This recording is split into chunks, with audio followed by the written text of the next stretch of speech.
Hola a todos. Hoy vamos a meternos de lleno en uno de los mayores misterios sin resolver de la historia de Estados Unidos, el caso del hombre al que conocemos como D.B. Cooper. A ver, situémonos en la escena. Un tipo se lanza en paracaídas desde un Boeing 727 en plena noche. Parece de película, ¿verdad? Pues este es el acto que dio origen a una leyenda que, dura ya más de 50 años. Y aquí está la clave de todo, el corazón del enigma. Han pasado más de 50 años, y las preguntas más básicas siguen ahí, en el aire. No tenemos ni idea de quién era, de dónde salió, ni a dónde fue. Es que es, en esencia, el crimen perfecto. Esta frase lo dice todo, ¿no? Refleja esas ganas de no rendirse. Porque aunque el FBI ya cerró el caso oficialmente, la fascinación, esa, no ha desaparecido para nada. Y para entender por qué este caso sigue atrapando a tanta gente, tenemos que volver al principio, a la noche en que empezó todo. Venga, vamos allá. 24 de noviembre de 1971. Nuestra historia arranca aquí. Un hombre, de mediana edad, tranquilo, que se hace llamar Dan Cooper, compra un billete de solo ida en Portland. ¿El destino?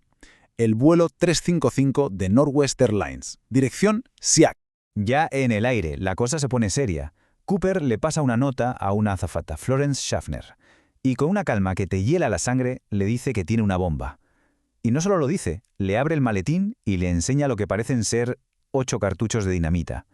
En ese preciso instante, el vuelo 305 acababa de convertirse en el escenario de un secuestro de película. Y sus exigencias, ojo, eran súper directas y específicas. Nada de andarse con rodeos. Quería $200.000 en efectivo, y los quería en billetes de 20, muy importante, 4 paracaídas y un camión de combustible esperándole en Seattle. Mientras el avión daba vueltas sobre la ciudad, imagínate el caos en tierra, una auténtica carrera contrarreloj para conseguirlo todo. Vale, son las 5:45 de la tarde. El avión aterriza, pero lo hace en una zona apartada de la pista de Seattle. Le entregan el dinero y los paracaídas. Y a cambio, Cooper cumple su parte. Libera a los 36 pasajeros y a 2 tripulantes. Lo más curioso es que muchos de ellos ni se habían enterado de que estaban en medio de un secuestro. Con el botín ya en su poder, el avión vuelve a despegar.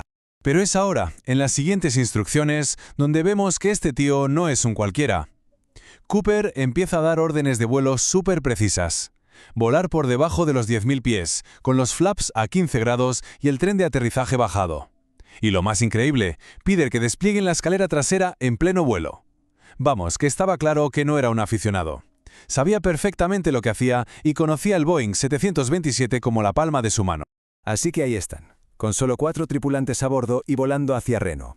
Cooper se prepara para la parte más loca de su plan. La última vez que alguien lo vio, estaba de pie en el pasillo, como preparándose para lo que venía. Y es que nadie lo vio saltar. Nadie. Sobre las 8:13 de la noche, la tripulación nota una sacudida rara en el avión, un movimiento repentino. Esa era la señal. Cooper acababa de saltar por la escalera trasera y se había esfumado en la noche, en la inmensidad helada y oscura del estado de Washington. Claro. Cuando el avión por fin aterriza en Reno, los del FBI se suben a bordo esperando encontrar algo. Pero la decepción fue total. Lo único que Cooper dejó atrás fue una corbata negra de clip, 8 colillas y 2 de los 4 paracaídas. Se llevó el dinero, el maletín y, lo más importante de todo, se llevó su secreto, su identidad. Entonces, aquí está el gran problema, ¿no? A ver, ¿cómo te pones a buscar a un hombre que ha saltado en mitad de la noche sobre una zona llena de bosques, montañas, un área gigantesca, sin saber exactamente dónde ni cuándo saltó? Es que es literalmente buscar una aguja en un pajar.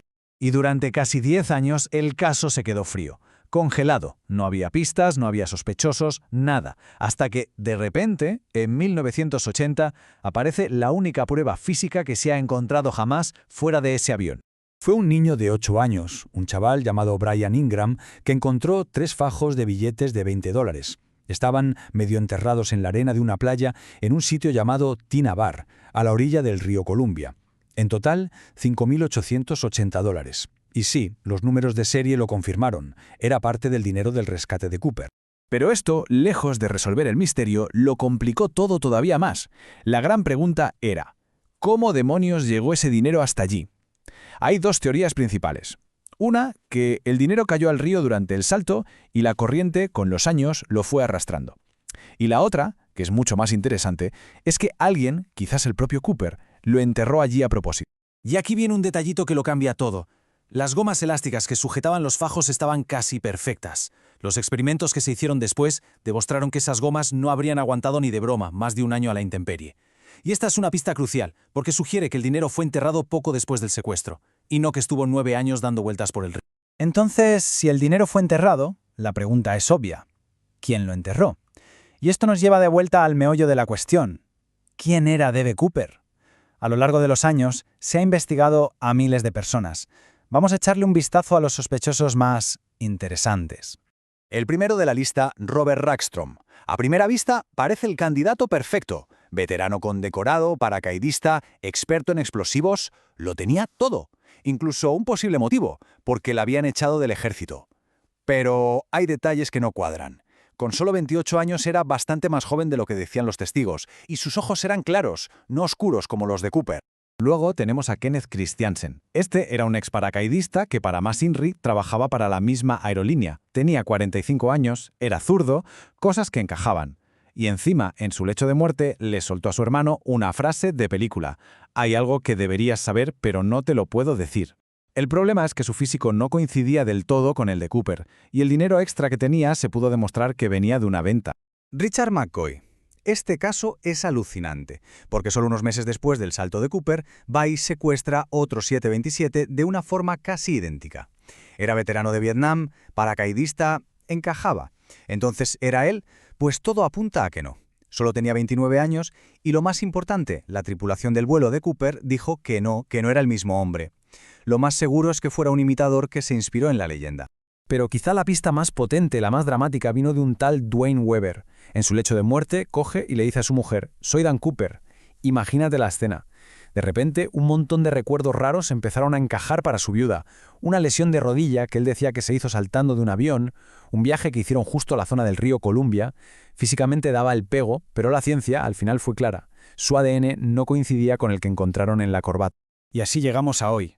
Después de décadas y décadas de investigación, el FBI cerró el caso oficialmente en 2016. Y a pesar de todo, el misterio sigue ahí, intacto. Y la gran pregunta, la pregunta del millón, sigue siendo la misma. ¿Consiguió Cooper sobrevivir a ese salto? A ver, los argumentos de que no sobrevivió son muy fuertes. Saltó en mitad de una tormenta helada, vestido con un traje y mocasines, ¿en serio? Con un paracaídas que no se podía dirigir y sobre un terreno que es una auténtica pesadilla. Pero por otro lado, los argumentos a favor de que sí lo logró también tienen lo suyo. La planificación fue perfecta, podría tener formación militar o de la CIA, nunca se encontró ni su cuerpo ni el paracaídas y sobre todo, la explicación más lógica para el dinero enterrado es que lo enterró una persona, él. Después de tantísimos años, después de tantos callejones sin salida, quizá tengamos que empezar a pensar en una posibilidad que es, a la vez, simple y súper frustrante. ¿Y si la respuesta definitiva es que D.B. Cooper, el tipo que protagonizó el único secuestro aéreo sin resolver en la historia de Estados Unidos, simplemente se esfumó? ¿Y si desapareció para siempre?